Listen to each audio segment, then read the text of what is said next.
안녕하세요. 오늘의 데일리 뉴스레터에 오신 것을 환영합니다. 1. 특별 업그레이드. 2. 현대로템이 미스터리를 밝힌다. 3. 해군도 K9을 쓴다. 한번 진실을 알아봅시다. 국내 일각에서 우리 군을 장난스럽게 부르는 말인데요. 그도 그럴 게 우리 군의 편제를 조금만 살펴봐도 절대 화력과 포, 두 가지를 빼놓고 논할 수 없다는 걸 알 수 있습니다. 포는 우리 군에서 거의 유일하게 물량으로 다른 나라를 찍어 누를 수 있는 병가입니다. 심지어 최근 우리 군의 10년에 걸친 수건 사업이 완료되면서 2배 이상 자주포 전력이 강화되었는데요. 그래서 준비했습니다. 도대체 대한민국 포방부가 이번엔 또 어떤 놀라운 일을 저질렀는지 알아보겠습니다. 155mm 자주포 하면 대한민국 국민 대부분은 K9를 먼저 떠올릴 텐데요. 그만큼 K9는 국내외를 막론하고 엄청난 명성을 자랑합니다. 당장 이 작은 면적에 나라의 K9 배치 추정 수량만 무려 1200여 대에 달하니 당연한 얘기인데요. 그런데 사실 우리 군에는 최소 1000대 이상을 보유한 넘버2 자주포가 있습니다. 바로 K55입니다. 우리 군에서는 K55를 K9 못지않게 중요 전력으로 판단하고 있는데요. 오죽하면 10년에 걸친 초장기 사업 끝에 노후화된 K55 물량 대부분을 K55A1으로 개량했을 정도입니다. 아니 개량을 넘어 마개조라는 표현도 아깝지 않습니다.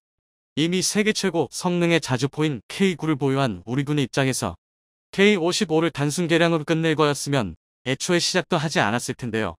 실제로 지난 2022년 12월 우리 군에서 K55A1의 전력화 완료를 발표하자 다수의 전문가가 한국 포병 전력의 화력이 직관적으로 2배 이상 수직 상승했다는 평가를 내렸습니다. 이제 규모 면에서나 화력 면에서나 중국은 비교 자체가 안 되고 거의 미국을 상대로도 압도하는 수준입니다. 오버스펙이라는 말이 저절로 떠오르는데요. 하지만 우리 군에서 이렇게 무리하면서까지 K55A1을 전력화한 데에는 다 이유가 있습니다. 현대전에서 자주포는 전쟁의 시작이자 끝입니다. 특히 전장의 최전선을 누비는 전차와 달리 포병은 적과 얼굴을 마주치면 임무 실패라는 말이 있을 정도로 원거리 화력 지원에 집중된 임무를 수행하는데요. 이 중에서도 야전 포병은 자주포와 견인포를 가리지 않고 방열과의 치열한 싸움을 이어가야 합니다. 여기서 방열이란 쉽게 말해 지향하는 목표를 향해 포신을 정렬시키는 일련의 과정을 말하는데요. 수십 킬로미터 이상 떨어진 원거리로 포탄을 발사하는 게 곡사포인 만큼 포진지에서 아주 약간의 오차만 발생해도 타격 지점에선 어마어마한 차이가 발생합니다. 곡사포는 중심점이 극단적으로 가까운 시소와 같은데요. 방열은 아주 미세한 오차도 보정하고 엄청난 반동을 견뎌야 하는 곡사포에게 반드시 필요한 절차입니다. 또 그렇기 때문에 얼마나 빠르고 정확히 방열을 끝낼 수 있느냐가 곧 곡사포의 전투력을 증명한다고 해도 과언이 아닙니다. 그런데 기존 K55의 가장 큰 문제점은 다름 아니라 바로 이 방열이었는데요. 개발 당시 현수장치의 기술적 한계로 인해 차량 후미에 장착된 스페이드라는 지지대를 땅에 박는 작업이 필수적이었습니다. 하지만 당연히 방열에 최적화된 땅만 있을 수는 없는데요. 이로 인해 K55의 초탄 발사 시간은 짧으면 2분, 길면 11분까지 걸릴 정도로 최악이었습니다. 구조적으로 봤을 때 바퀴만 달렸다 뿐이지 견인포와 다를 게 없던 것입니다. 또 1986년 초도 생산된 구형 자주포인 만큼 전자장비나 자동화 장비도 형편없어서 사격 재원 입력과 포탄 장전 같은 모든 발사 과정이 수동으로 이루어졌는데요. 이 때문에 분당 발사 속도도 겨우 2에서 3발에 불과했습니다. 정리하자면 개량전의 K55는 단순히 1000대의 어마어마한 보유량에서 나오는 물량 공세, 그 이상도 이하도 아니었는데요. 사실 질적 우위에서만큼은 절대 다른 나라에 뒤지지 않는 한국 무기체계의 흐름을 감안하면 상당히 이질적인 자주포였던 것입니다. 그러나 이것도 이제 옛날 얘기가 되었습니다. K55A1의 전력화가 완료되면서 기존 K55가 가지고 있던 치명적인 단점들이 모두 해소되었는데요. 우선 전체적인 외장은 전장 9.1m, 전폭 3.1m, 높이 3.8m, 전투 중량 27톤으로 기존과 크게 달라진 점이 없습니다. 하지만 내부에서는 대격변이 이루어졌습니다. 가장 먼저 문제가 되었던 현수장치를 완전히 뜯어 고쳤는데요. 주택 복자장치의 완충장치를 2배로 늘리고 차체를 가로로 지탱하는 토션바의 강도를 대폭 강화, 전후륜에 향상된 성능의 유기압 서스펜션을 탑재하면서 차체의 충격 흡수 능력을 높였습니다. 그리고 결정적으로 스페이드 설치 없이도 포를 발사할 수 있게 되었는데요. 이 덕에 정지 상태에서는 45초, 기동 중에는 75초로 초탄 발사 시간이 기하학적으로 빨라졌습니다. 여기서 끝이 아닙니다. 전부 수동으로 움직였던 장전 사격 단계의 전동식 유압 장치와 반자동 급속장전 장치를 탑재해서 대부분 간소화했는데요. 특히 포탄을 올리고 버튼을 누른 뒤 장약만 넣어주면 사격 준비가 완료될 만큼 장전이 쉬워져서 분당 발사 속도가 기존 대비 2배까지 향상되었습니다. 이 정도만 해도 현대 웬만한 자주포를 씹어먹을 만큼 훌륭한 스펙으로 다시 태어난 건데요. 하지만 고작 이걸로 K9와 비교하기에는 무리가 있습니다. 그리고 실제로도 K55A19와의 진화는 이뿐만이 아닙니다. 가장 중요한 관성항법 장치, 위성항법 장치, 속도 보정 장치가 대대적으로 개량되면서 명중률이 대폭 향상되었는데요. 바로 K9를 현존 최강의 자주포로 만든 전자장비들입니다. 일례로 관성항법 장치 INS는 쉽게 말해 매우 성능이 좋은 자이로스코프입니다. 기본적으로 곡사포인 자주포가 목표를 지향하기 위해서는 자주포의 현재 위치 좌표값과 진북 방향, 그리고 지구 수평면에 대한 고각과 경사각 등을 계산해야 하는데요. 그렇다 보니 원래는 따로 측지발을 운용해 이 모든 값을 사람이 직접 계산해야 했습니다. 하지만 이제는 INS를 활용해 훨씬 빠르고 정확한 계산이 가능해졌습니다. 한마디로 사람 머리로 하던 계산을 컴퓨터가 담당하게 된 건데요. 그러나 INS는 계산이 반복될수록 오차가 누적된다는 단점이 있습니다. 그리고 이를 위해 위성항법 장치, 즉 많은 분이 알고 계시는 GPS가 자주포의 현재 위치를 계산해주며 INS의 누적 오차값을 보정해주는 역할을 합니다. 마지막으로 속도 보정 장치인 VMS 속도 감지기는 자주포 변속기의 회전 입력을 전기 신호로 변환해 INS가 자주포의 위치를 계산할 수 있도록 데이터를 제공해 주는데요. 즉 INS, GPS, VMS 모두 서로를 상호 보완하며 더욱 완벽한 자주포가 되도록 해주는 핵심 장비인 셈입니다. 이쯤 되면 개량이라는 말보다 새로 한 대 뽑았다는 말이 더 어울리는데요. 게다가 우리 군에서는 K9를 운용하면서 K10 탄약 운반 장갑차의 효율을 경험했고 K55A1에도 K56 탄약 운반 장갑차를 배치했습니다. 기존 K55 자주포에 쓰이는 탄약의 적재와 보관은 군용 트럭을 이용했는데요. 하지만 트럭의 경우 험지 주파 능력이 떨어지는 것은 물론 적 포탄 낙하시 유폭의 가능성이 매우 높았습니다. 그러나 K56 탄약 운반 장갑차가 개발되며 트럭의 모든 단점이 상쇄된 것은 물론 기존에 9명이나 필요했던 운용 인원이 3명으로 대폭 축소되었습니다. 이처럼 K55A1은 더 빠르고 더 정확하며 더 안전하게 만드는 것이 목표였는데요. 여기서 더 놀라운 점은 마개조라 불려도 손색이 없는 K55A1의 개량 사업이 대단 겨우 15번밖에 들지 않았다는 점입니다. 한마디로 K9 자주포의 반위반도 만드는 가격으로 세계 최정 상급 자주포 화력을 갖추게 된 것입니다. 이 정도면 10년을 투자할 가치가 있는데요. 더군다나 상황이 이렇게 되자 대한민국 자주포 화력을 가장 멀끄러워하는 중국과 북한이 그야말로 난리가 났습니다. 당장 10억 원의 K9급 자주포가 복사된다는데 경계하지 않을 적성국이 있을 수 없죠. 그런데 사실 K55A1의 개량 사업을 바라보면서 가장 속에 쓰릴 나라는 따로 있는데요. 우크라이나를 달리고 있는 한국 전차가 있다는 사실을 알고 계셨나요? 우크라이나의 최전선에서 최후방까지 달리며 수많은 우크라이나인들의 생명을 살리고 있는 현대로템의 전차. 언제 K2 전차가 우크라이나 전선에 투입됐나 싶겠죠. 이번에 소개해드릴 현대로템의 전차는 전차 탱크가 아닌 전차 트레인입니다. 한국에서 온 전동열차가 우크라이나 난민과 병력들을 수송하며 우크라이나의 핏줄이 되어주고 있다고 하는데요. 슬픔에 잠겨 피난길에 오른 우크라이나 난민들도 한국제 전차의 문이 열리자 그 순간만큼은 전쟁도 잊고 감탄을 터뜨렸다고 합니다. 게다가 전쟁 초 수도가 함락되기 직전 현대로템 기술자들이 러시아의 폭격에도 물러나지 않아 많은 우크라이나인들의 생명을 살려 우크라이나의 깊은 감사를 받고 있다고 합니다. 우크라이나에서 K2 전차만큼이나 화제가 되고 있는 한국 전동열차에 대해 지난해 12월 5일 폴란드에 한 척의 화물선이 도착해 10대의 K2 전차와 24대의 K9 자주포를 내렸습니다. 폴란드와 수출 계약을 맺은 지 겨우 4개월 만의 일이었죠. 당시 폴란드 대통령까지 자리에 참석해 기쁨을 표했었는데요. 그런데 이날 배에서 또 다른 화물이 실어져 있었다는 사실은 잘 알려지지 않았습니다. 현대로템이 준비한 또 하나의 전차 바로 C2대의 트램이었습니다. 폴란드 수도 바르샤바로 향하게 될 전동열차 트램이 K2K9과 같은 배를 타고 도착한 것이었죠. 소식을 들은 폴란드 네티즌들은 폴란드 전체를 한국제로 도배할 생각이냐며 혀를 내둘렀다고 합니다. 탱크 잘 만들기로 유명한 현대로템은 열차, 전동차 분야에도 세계적인 기술력을 갖추고 있는 기업입니다.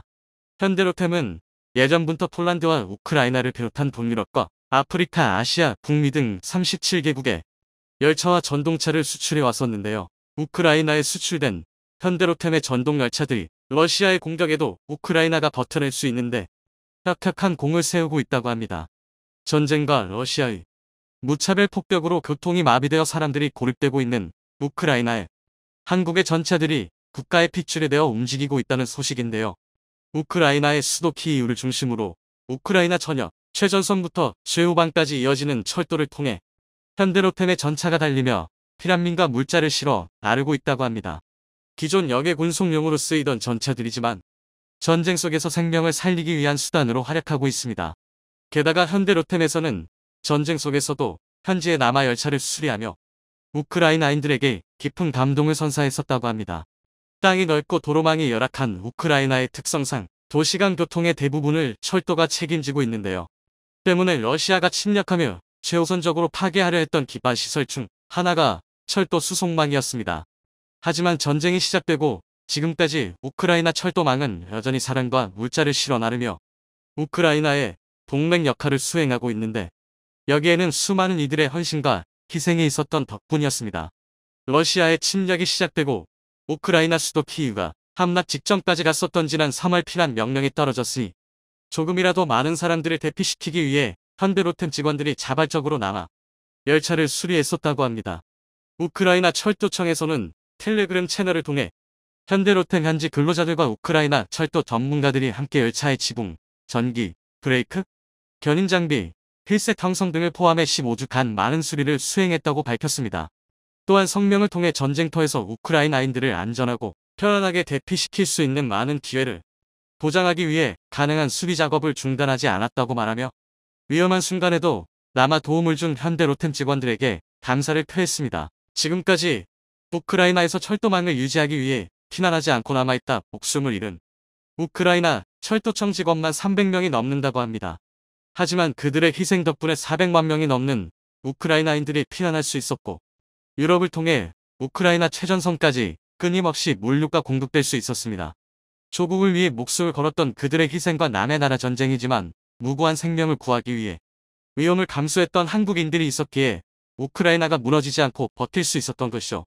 한 독일 방송 프로그램은 우크라이나 철도망을 제2의 우크라이나 군대라고 표현하면서 우크라이나 전쟁에서 철도망이 유지될 수 있었던 것이 이번 전쟁에서 얼마나 중요한 요소였는지를 설명했는데요. 우크라이나의 철도는 국가의 생명선이 되었습니다. 불가능한 조건에서도 철도 기술자들은 열차를 조작하고 관리하며 세상이 굶주리지 않도록 화물을 운송하고 국가와 세계를 위해 자신들을 희생하고 있습니다.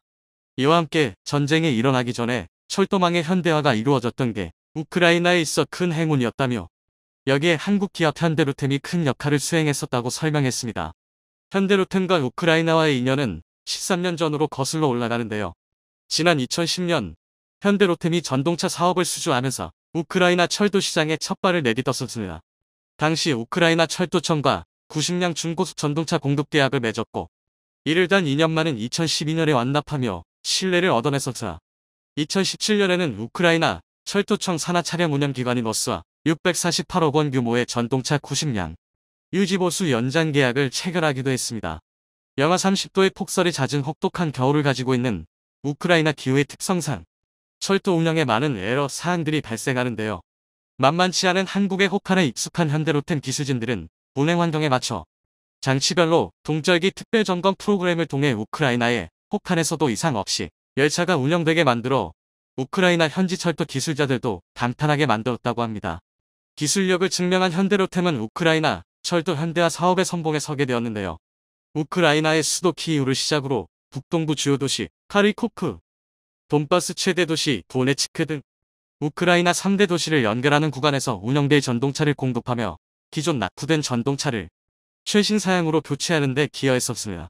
당시 납기가 상당히 촉박했었지만 계약을 수주한 회사 중 유일하게 납기보다 빠르게 전차를 납품한 기업은 현대로템뿐이었다고 하죠.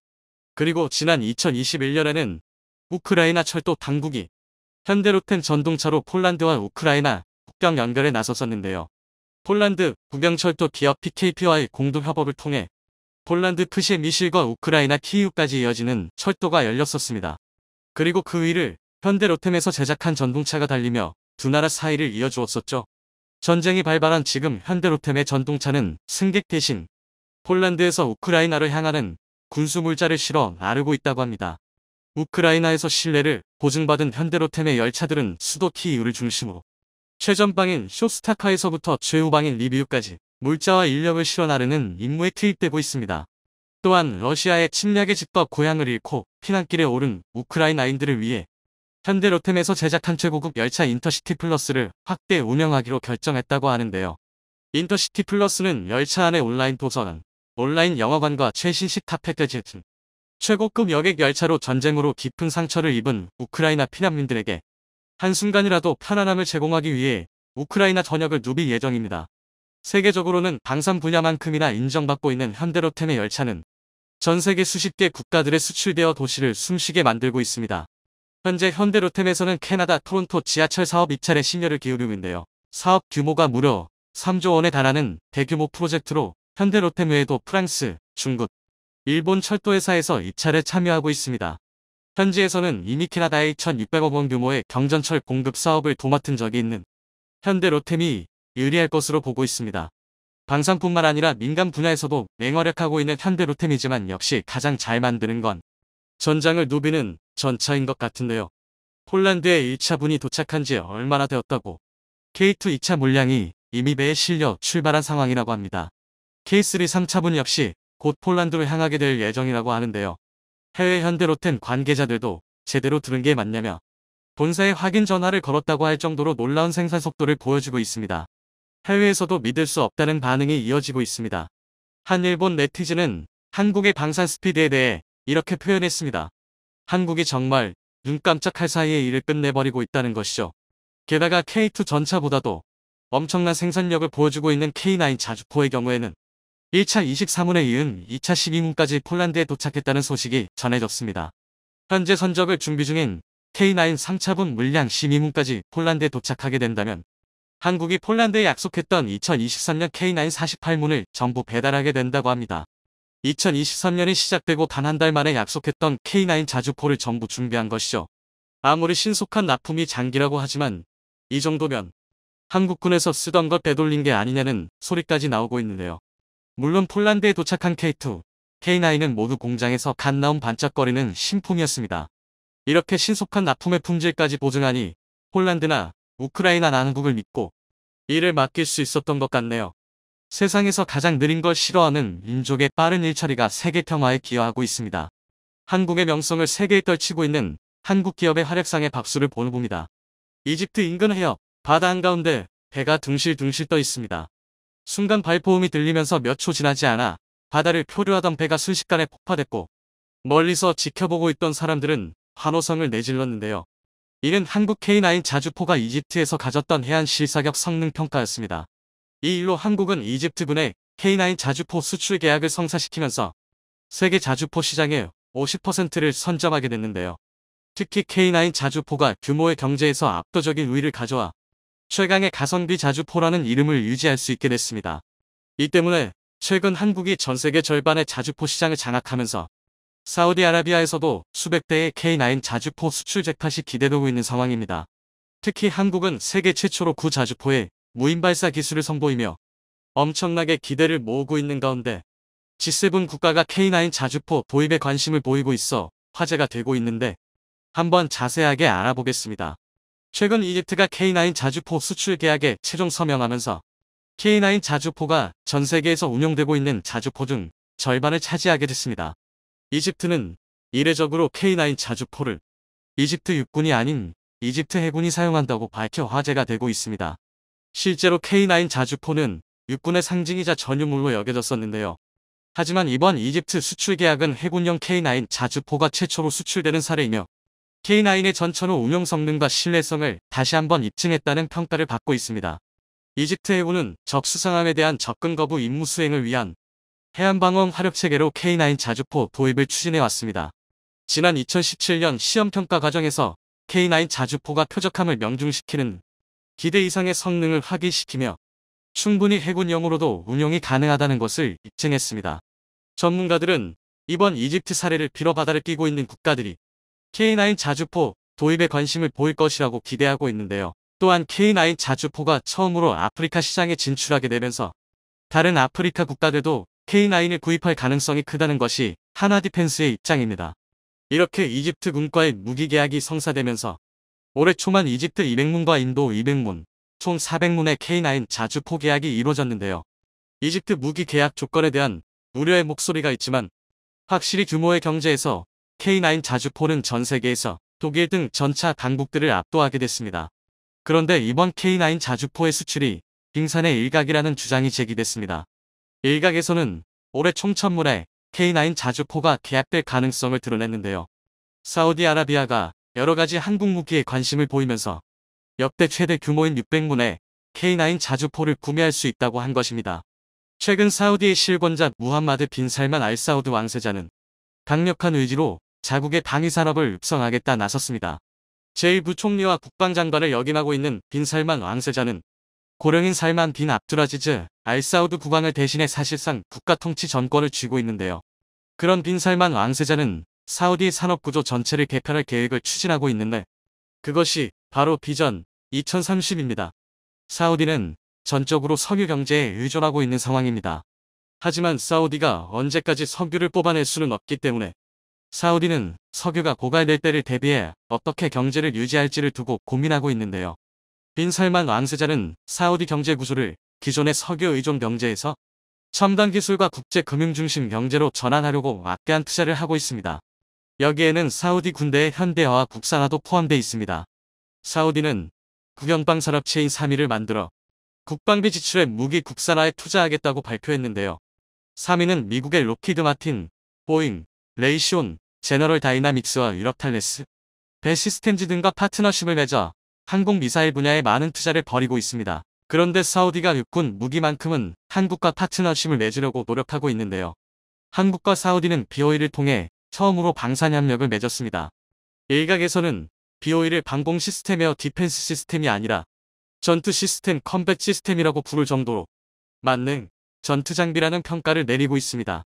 이 때문에 사우디 내부에서는 다른 건 몰라도 육군 무기에서만큼은 한국을 따라올 나라가 없다고 보는 사람들이 많다고 알려졌는데요. 최근까지 사우디 육군은 155mm 포탄을 사용하는 A3A5 사양의 노후화된 미국제 M109 자주포 600대를 운용 중입니다. 도입 당시만 하더라도 M109 자주포는 30km의 최대 사거리와 440마력을 내는 엔진을 가지고 있어 준수한 성능을 보였습니다. 하지만 시간이 흘러 현재 여타 다른 자주포와 비교했을 때 성능이 많이 뒤떨어진다는 것이 사실입니다. 사우디 육군은 지상전의 왕이라고도 불리는 자주포를 하루라도 때문에 이들은 BOE 체계와 함께 한국의 K9 자주포를 눈여겨보고 있었다는 소문이 돌고 있습니다. 사실 한국의 K9 자주포는 전세계 50%의 자주포 시장을 점유하고 있을 정도로 베스트셀러 자주포이며 실전에서도 그 실력을 드러냈다는 점에서 눈이 안 갈래야 안 갈 수 없었습니다. 여기에 이집트 시사격 성능평가에서 이랬던 일이 사우디 왕실까지 퍼졌는데요. 특히 K9 자주포는 기동하면서 일반 전차처럼 드리프트가 가능하다는 것에 미군도 감탄했다는 말까지 있습니다. 이 덕분에 적의 대포병 사격을 회피하며 반격하는 슈트 스쿠트 전술을 취할 수 있고 자체 방어력 또한 뛰어난 편입니다. 그런데도 K9의 가격이 PZH-2000이 가격보다 3분의 1밖에 안 된다는 점이 큰 메리트입니다. 여기에 10여 개국이 도입과 구매를 고려하고 있다는 점에서 K9 자주포의 부품 공장이 쉬지 않고 돌아가 부품이 단종될 일이 없고 이 덕분에 유지보수 비용이 줄어든다는 것은 덤입니다. 그렇기 때문에 사우디 육군이 K9 자주포를 도입해 운용한다면 포병의 화력을 크게 증강시킬 수 있을 것인데요. 사우디의 K9 자주포가 수출된다면 그 수는 최대 600대 이상이 될 것으로 보입니다. 사우디가 기술 이전을 구매 조건으로 한다면 대당 가격은 약 50억 원대로 예상되며 600대 이상이 수출되면 순수 자주포 가격만 3조 원에 이릅니다. 여기에 K-18 야공 차량과 폭탄, 그리고 유지보수 시설을 추가한다면 그 규모는 더 커질 것으로 예상됩니다. 그런데 한국 내부에서는 사우디의 K9 판매에 대해 여러 가지 우려의 목소리를 내고 있는데요. 일각에서는 사우디가 돈이 넘쳐나는데 과연 가격 때문에 독일의 PZH-2000을 사지 않고 K9 자주포를 구매하겠나 하는 의문을 제기하고 있습니다. 그런데 우려와는 달리 독일은 사우디와 UAE, 터키 등 몇몇 중동 국가의 예멘 내전 개입으로 자국 무기와 부품 판매를 거부한 상태입니다. 이런 독일의 조치로 사우디에서 고를 수 있는 유일한 자주포가 K9밖에 없는데요. 또한 파워팩 문제를 들 수 있지만 이미 한국은 국산 파워팩을 내놓았고 터키에 처음으로 국산 파워팩을 수출하기로 결정해 큰 문제가 되지 않습니다.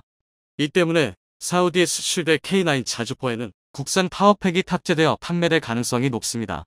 마지막으로 한국이 사우디에 자주포 기술 이전을 해주면 나중에 사우디가 자재 개발한 자주포를 앞세워 한국의 자주포 수출에 걸림돌이 되는 것이 아닌가 하는 것입니다. 이 문제에서도 걱정할 것이 없는 게 이미 K9A1 사양의 자주포 기술은 구식으로 변하고 있으며 한국은 K9A2와 K9A3 사양의 자주포가 개발될 예정으로 기술 면에서 압도적인 모습을 보이고 있습니다. 특히 한국은 세계 최초로 무인 발사 시스템을 선보여 전 세계를 깜짝 놀라겠는데요. 이 때문에 G7 주요 국가 중 하나인 영국이 한국의 K9A2에 큰 관심을 보이고 있습니다. K9A2는 최대 발사 속도를 K9A1보다 50% 이상 늘렸습니다. 이 덕분에 기존의 K9A1이 1분에 6발을 쓸 수 있었던 것을 K9A2는 1분에 9발을 쓸 수 있어 화력이 대폭 강화되었고 그동안 사람의 손을 빌려야 했던 장약 장전이나 신관 장입 등의 모든 과정을 전부 자동화하여 포탑에 더 이상 운용 인원이 상주할 필요가 없게 됐습니다. 이 때문에 K9A2는 자주포를 진지에 위치시켜놓고 운용 인원이 원거리에서 원격으로 제어할 수 있어 유사시 대포 사격 등으로 자주포가 피해를 입어도 인명 손실은 없거나 최소한으로 억제될 수 있습니다. 이것 때문에 영국 육군은 K9A2에 대해 큰 관심을 보이고 있는 것으로 알려졌는데요. 만약 영국이 K9A2를 채택해 운용하게 된다면 앞으로 수출 시장에서 나토 주요 국가이면서도 G7 국가인 영국이 사용한다는 홍보 효과로 인해 다른 유럽 국가들도 K9A2를 도입할 가능성이 높습니다. 그렇게 또 K9A2의 시장 규모가 커지면 자연히 단가 하 등을 통해 상세계 국가들도 최신의 자주포를 도입할 가능성도 있다는 긍정적인 평가도 있습니다. 더 중요한 것은 K9A2 개량과 동시에 K9A3 개발까지 예고되었는데요. K9A3는 완전히 무인으로 운용될 예정이며 유사시 탑승 병력이 최전선에서 위험을 감수할 필요가 없게 됐습니다. K9A3에서 개량될 또 다른 사안은 사거리 연장과 정밀 타격입니다. K9A3는 포탄으로 저격이 가능하다는 것을 몸소 보여줄 수 있는데요. 이는 이집트에서 열린 K9A1 실사격 성능평가에서 수상한 표적을 명중시킨 것을 생각하면 전혀 놀라운 것은 아니지만 수십 킬로미터 밖에서 적을 씹어내듯 포격한다면 적 입장에서는 굉장히 두려울 수밖에 없습니다. 이를 위해 K9A3는 포신을 58구 경장으로 늘릴 예정인데 현재 포신기는 155mm의 신두베인 52구 경장으로 약 8m입니다. 그런데 58구 경장으로 늘리면 포신 길이가 9m로 늘어나게 되는데요. 여기에 GPS로 목표까지 유도되면서 100km 밖을 몇 대 못 차로 정밀 타격할 수 있는 활공 유도 포탄을 사용하게 되면 자주포로 미사일을 쏘는 것과 마찬가지 효과를 가져올 수 있습니다. 영국은 이 점에 주목한 것으로 예상되는데요. 끝을 모르고 변화하는 K9 자주포에 박수를 보내며 앞으로 있을 모든 수주전에서도 연전연승하길 빕니다.